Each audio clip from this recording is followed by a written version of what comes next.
Hello everyone, today I am in Kaundia and I want to teach you how to learn English and how to communicate in English fluently.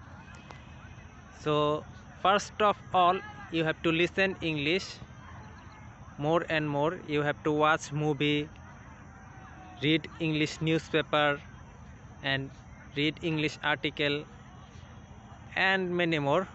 But the thing is, if you want to be fluent English, you have to practice more and more speaking. You have to speak more and more in English in loud.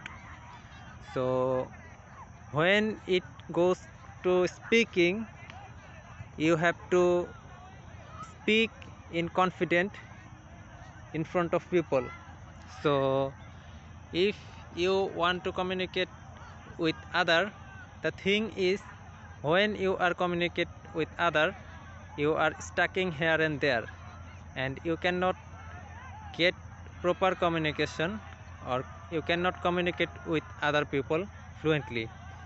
So the thing is, why you cannot communicate with other people?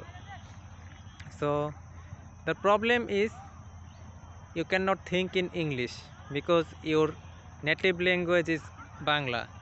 So first of all, you think in Bangla and the sentence is converted into English and you communicate in that language, like English language. So if you want to communicate in English, or you want to speak in English fluently, you have to think in English and you have to practice at least 10 minutes every day to improve your English speaking.